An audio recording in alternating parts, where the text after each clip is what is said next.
Alors bonjour, mon nom est Luc Boyer. Aujourd'hui, nous allons parler de tabulation et de taquet de tabulation. Alors voyons voir comment ça fonctionne. On va faire ça évidemment dans l'environnement Word. Première chose que je vais vous demander de faire, c'est d'aller sur Affichage et de cliquer ici sur la case à cocher Règles pour voir apparaître évidemment les règles qui sont ici. Alors, elles seront particulièrement utiles dans quelques instants. Maintenant, je tiens à faire une mise au point. Les tabulations et les taquets de tabulation peuvent être utilisés entre autres en termes de tableau, de positionnement, de texte ou autres éléments d'objets qu'on peut mettre à l'intérieur de Word. Il est possible de faire ça autrement. Vous pouvez très bien maintenant mettre ça dans une forme de tableau. On peut aussi exporter, ou plutôt importer des objets qui pourraient provenir, exemple, de Excel ou de diapositives, PowerPoint, ce genre de trucs-là. Il est possible de faire ça maintenant dans l'environnement Word depuis maintenant très longtemps. Mais malgré tout, il est important tout de même, dans certaines circonstances, donc, de savoir comment utiliser les taquets de tabulation et les tabulations, parce qu'il arrive des moments où on n'a pas le choix. Il faut savoir les utiliser, ou du moins comprendre comment ça fonctionne. Alors, voici comment ça fonctionne. Imaginons ici que j'ai à faire un petit tableau. Alors, je vais faire la chose suivante, si vous permettez. J'amène simplement ici 4 lignes. Donc, je tape ici le nom de 4 personnes.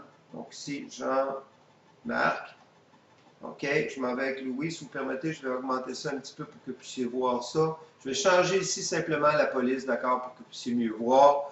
Mais dans certaines circonstances, évidemment, ce ne sera pas la police qu'on changerait. Mais pour le contexte de vidéo, je pense que c'est indiqué de le faire. Alors, je le fais ici pour Isabelle et pour terminer avec Julie.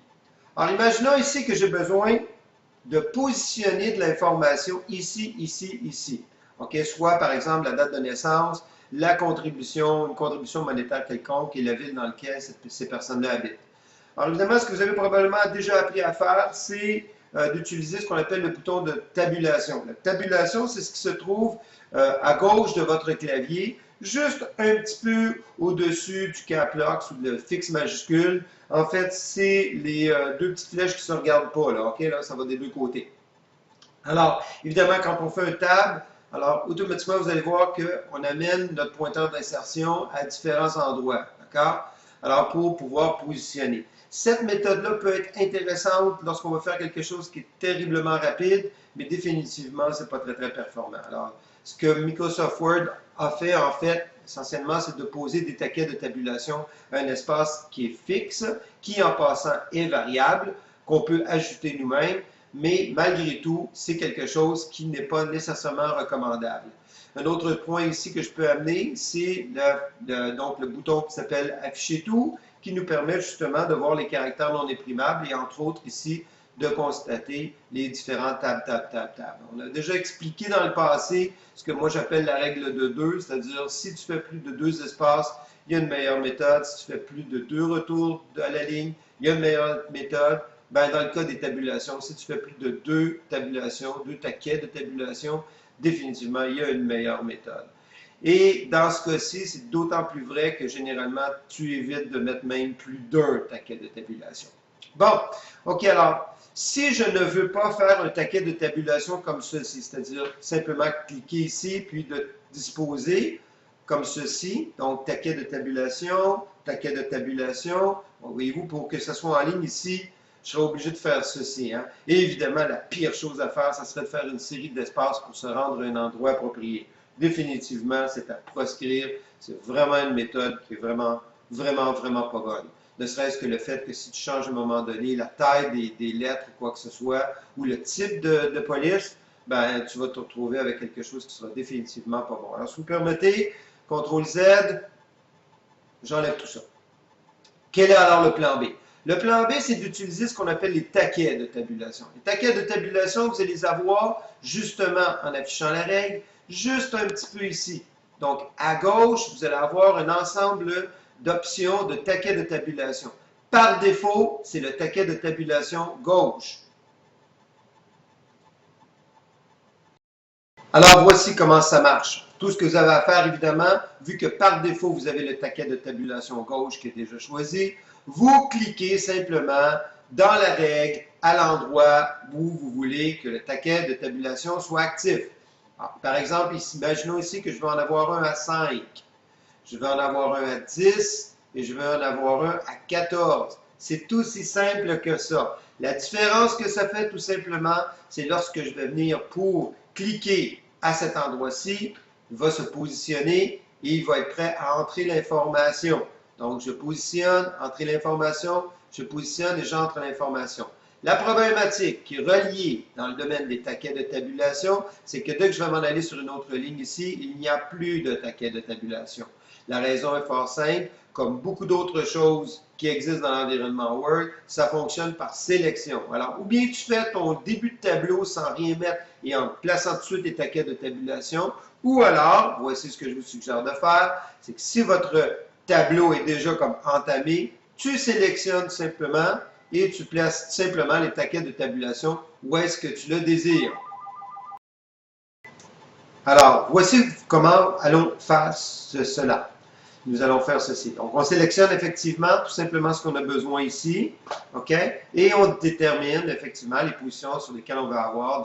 Disons ici, je vais en avoir un exemple à 5 cm, comme on disait tantôt. Alors, je vais en avoir un à 10 cm et puis je vais en avoir un à 14 cm. OK? Alors, donc, automatiquement, j'ai disposé mes taquets de tabulation. Donc, ceci correspond à des taquets de tabulation et ce que je vais faire seront évidemment des tables. Alors, ce qui est important de comprendre, c'est que si je me retrouve bien en dessous ou au-dessus, je perds mes taquets. Et si je suis évidemment à l'intérieur de ma sélection, OK, ben, je me retrouve mes taquets. Fait intéressant, bien entendu, si je fais Enter, donc retour à la ligne, OK, je suis toujours avec mes nouveaux taquets de tabulation, tant si longtemps que je suis, donc je n'ai pas sélectionné ou fait autre chose ou aller un peu plus bas. Donc, tant que longtemps que je suis dans la sélection, que je fais une nouvelle ligne, je me retrouve avec ma disposition de taquet.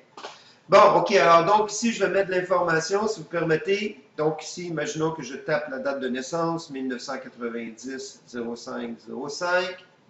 Je m'en vais ici maintenant et ma contribution ici est de 2000 $. Et ici, j'habite la ville de Repentigny. Déjà, on voit qu'il y a une petite problématique qui est reliée au fait que mon taquet de tabulation ici ne correspond pas comme il faut. Alors, si vous permettez, je vais faire juste un petit changement pour que ça se fasse rapidement, pour qu'on comprenne un peu. Alors ici, ce que je vais tout simplement faire, je vais changer, si vous permettez, juste un peu ma ligne ici. Je vais mettre un petit peu plus petit. Et regardez bien ce que je m'apprête à faire. Je vais sélectionner ça ici et je vais tout simplement ici cliquer ça un peu plus par ici pour ramener mon taquet de tabulation un peu plus vers la gauche. Et c'est ça qui devient important avec les taquets de tabulation. J'espère que je n'ai pas été trop rapide là-dessus. Là. Premièrement, je vais changer la police, okay, pour que ça soit plus facile à voir. Mais l'autre chose ici, c'est que le fait que j'ai placé un taquet de tabulation à 14, c'est certain que la ville de Repentigny ne pouvait pas entrer de 14 à 15 cm. OK? Alors, on va régler ça tantôt. Je voulais d'emblée faire voir qu'il est possible de disposer, de modifier, de déplacer les taquets de tabulation, ce qui aurait été difficile à faire avec l'autre méthode. OK? Alors, encore une fois, ici, ce que je peux faire, si je m'en vais sur celui-ci, je peux changer juste le taquet de tabulation. Mais si je vais ici pour l'ensemble de la sélection, je peux disposer très facilement, modifier donc ce que je désire et m'arranger pour faire donc un ajustement sur en fait la sélection ou en fait plutôt la façon dont je dispose les taquets de tabulation. Donc, si vous permettez, vous avez vu comment c'est simple, comment déplacer les taquets de tabulation, évidemment les disposer. Bon, ici, je vais terminer mon tableau, si vous permettez, puis pour une question peut-être d'affichage, on va revenir à ça, je vais juste enlever l'afficher tout. Alors ici, je vais entrer mes dates de naissance, donc 090, 05, 08. Ici, je vais mettre une contribution de, exemple, 1500 $. Et ici, la ville de Repentigny encore.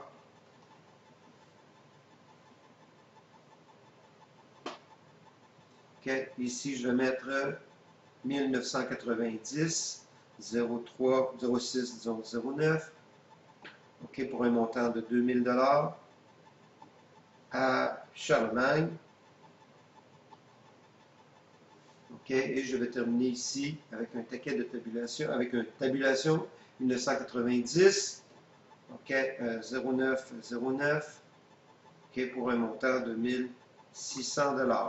Je réitère ce que j'ai déjà dit. Il est préférable pour ce genre de disposition-là d'utiliser plutôt des tableaux. OK, les tableaux sont beaucoup plus performants, mais encore une fois, le but, c'est de montrer comment les taquets de tabulation fonctionnent parce que dans certaines circonstances, le tableau n'y arrivera pas, tandis que nos taquets peuvent y arriver. Alors, je termine ici avec l'assomption.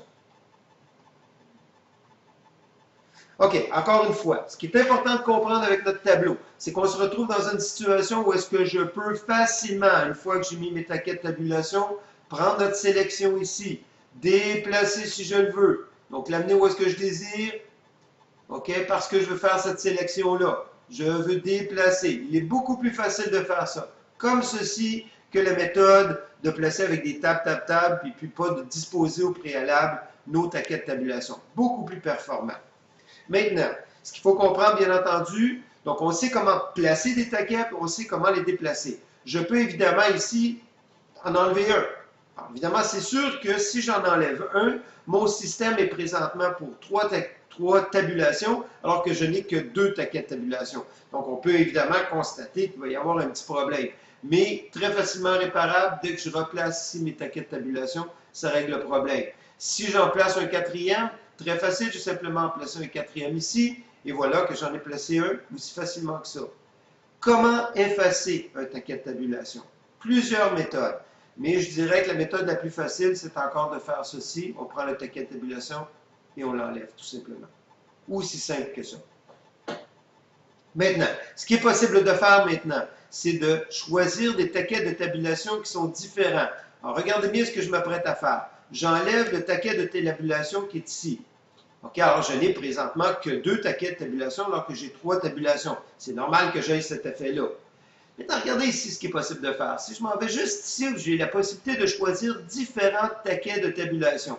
Par défaut, c'est le taquet de tabulation gauche, c'est-à-dire que je l'amène à un endroit et il commence à écrire vers la droite, mais en restant évidemment aligné sur la gauche. Et si je clique ici, j'ai maintenant un taquet de tabulation centré.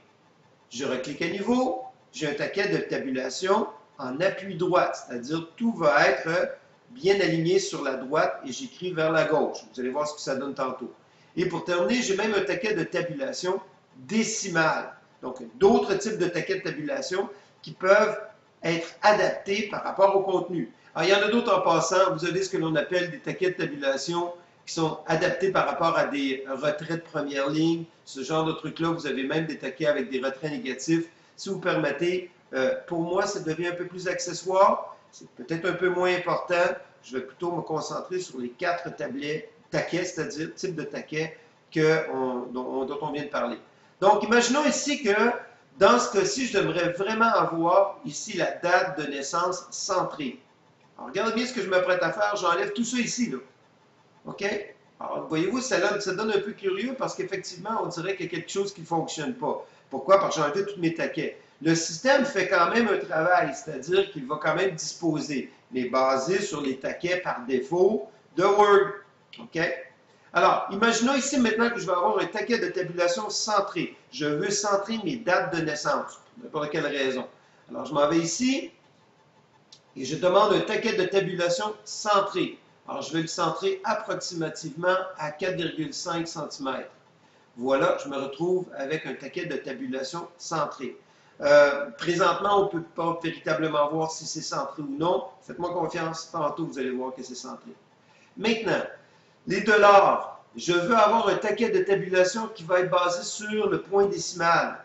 Et il fonctionne aussi bien sur le point que la virgule décimale. Alors, je m'en vais ici et je vais le placer approximativement à 8 cm et demi.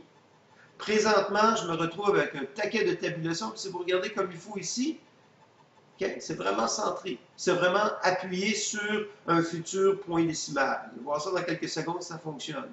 Pour terminer, j'y vais avec ce que l'on appelle donc un taquet de tabulation en appui droit, et je vais le disposer aux alentours de 13 cm. Mais ce qui est encore plus intéressant, c'est que je peux carrément ici le placer plus loin. Donc, il est difficile de placer en passant, parce que la manière que Word s'est fait, de placer le taquet de tabulation directement sur la marge. Mais une fois que je l'ai disposé, je peux facilement après ça le placer puis l'amener où est-ce que je désire. Okay? Donc, c'est la méthode que je vous suggère de faire. Alors, ce qui me permet après ça de pouvoir déplacer et puis voir en sorte que ce soit harmonieusement bien situé. Maintenant, voyons voir si effectivement ma méthode fonctionne. Remarquez bien ici, je vais changer la date de naissance et je vais mettre juste 1990. Regardez ce qui se passe ici. Il est en train de tout centrer comme il faut par rapport, évidemment, au contenu. Donc, on voit évidemment que c'est fonctionnel, OK, et que ça fait la job. Donc, alors, je vais remettre ça, si vous permettez, ici. OK, oups. Et regardez bien maintenant ce que je m'apprête à faire ici. Je vais mettre 0.00. OK? Même chose ici, je vais mettre 0.56. Ici, je vais mettre un chiffre un peu plus grand. Tout est centré présentement sur mon point décimal. Et ce qui est même intéressant, c'est qu'il fonctionne même par défaut sur la virgule. OK? Alors donc, ce n'est pas nécessairement une bonne idée parce qu'effectivement, si vous avez quelque chose auparavant qui fonctionnait avec des virgules, hein, on risque d'avoir des petits problèmes. Mais au moins, ce qui est intéressant, c'est qu'on a prévu le coup chez Microsoft. OK, alors donc ici, je vais mettre quelque chose comme ceci. Donc, 0.00, si vous permettez, pour une question d'harmonie, je vais mettre ici un point aussi. Et bien voilà. Alors donc ici, je peux mettre ici 11 600. Tout est toujours bien aligné par rapport, évidemment, à ce que j'ai demandé. OK? Et maintenant, ici, vous avez remarqué que tout est maintenant en appui droit. Aussi simple que ça.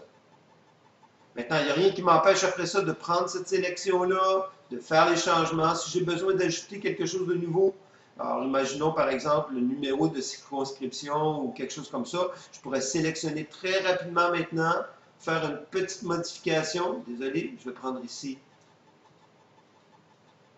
Donc, mon appui droit, mon appui gauche, c'est-à-dire mettre un nouveau taquet de tabulation. Et après ça, tout simplement dire, ça c'est numéro 15, 25, mettons ici. Je m'en vais ici pour mettre 10. Alors, il faut juste simplement comprendre comment ça fonctionne. 0,7. Et, évidemment, ici, je ne sais pas moi, 10, 25 encore. OK? Aussi simple que ça, le taquet de tabulation. Donc, encore une fois, sélection. Je choisis le taquet de tabulation et je choisis, évidemment, la disposition. Est-ce que je sais comment placer des taquets de tabulation? Bien sûr. Est-ce que je sais comment les déplacer? Bien sûr. Est-ce que je peux choisir le bon type? On sait maintenant qu'il en existe 4. Est-ce que je peux les effacer facilement? Bien entendu. Deux, trois petites affaires pour terminer. La première chose, évidemment, qu'il faut comprendre, c'est qu'il est possible de sélectionner, c'est-à-dire à partir de notre sélection, de faire des modifications directement dans le taquet. On a simplement double-cliqué dans le taquet. Automatiquement, ça nous amène aux 4 taquets et on peut faire des changements à l'intérieur ici et on peut même en modifier le type. Okay? Alors, tout simplement en faisant la chose suivante, n'importe quel taquet de tabulation, on double-clique et on vient à l'intérieur. OK? Si vous permettez, je vais enlever ce que je viens de faire ici. Dernier petit point encore après. Imaginons ici que je veux faire un petit changement. Je vais enlever tous mes taquets parce que je vais vous montrer une autre petite chose. Alors ici, je vais m'en aller tout simplement sur les taquets ici. Et je peux, par exemple, dire effacer tout. Alors, je viens d'effacer tous les taquets pour cette ligne ici. OK?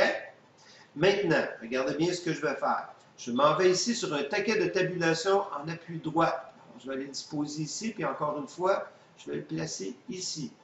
Et si vous permettez, je vais m'en aller juste ici. Et spécifiquement pour lui, pour cette méthode-là, je vais utiliser ce qu'on appelle des points de suite. On va voir tout de suite à quoi ça sert. Je fais OK. Alors, imaginons la situation suivante. Je suis en train de faire une table de matière. Alors, je fais chapitre ici 1. Et je vais faire un seul table. Vous comprenez que je n'ai pas d'autre tabulation. Il va se rendre automatiquement ici. Alors, regardez bien ce que ça donne. Bang. Alors, je fais 5 ici.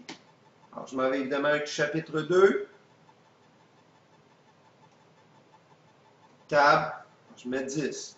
Alors, ceci est intéressant dans le contexte qu'on montre comment faire des points de suite. Ceci n'est définitivement pas la bonne méthode pour pouvoir faire des tables de matière. Il y a une méthode beaucoup plus productive qui permet de faire des tables de matière automatiquement dans l'environnement Word. Mais dans certaines circonstances, il se peut que vous ayez besoin d'utiliser ce qu'on appelle des points de suite. Alors, les points de suite, ben, voici comment que ça se fait. Tout simplement, encore une fois, aller à l'intérieur du taquet de tabulation et vous déterminez quels sont les petits points de suite que vous avez besoin. Alors, je vous invite fortement à réessayer cet exercice-là, de comprendre comment ça fonctionne en faisant un petit tableau simple. Et évidemment, vous aurez la possibilité un petit peu plus tard de comprendre qu'il y a des méthodes beaucoup plus productives pour faire des tableaux, ne serait-ce que, par exemple, vous pouvez aller dans l'environnement comme exemple Excel ici. Une fois que vous avez fait votre tableau sous Excel, avec peut-être certains calculs ou quoi que ce soit, vous pourriez simplement faire ceci, CTRL-C.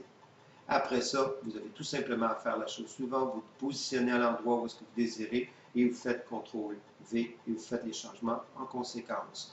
Mais ceci sera évidemment dans un contexte d'une autre petite capsule dans laquelle on parlera d'insertion de différents types d'objets dans l'environnement Word.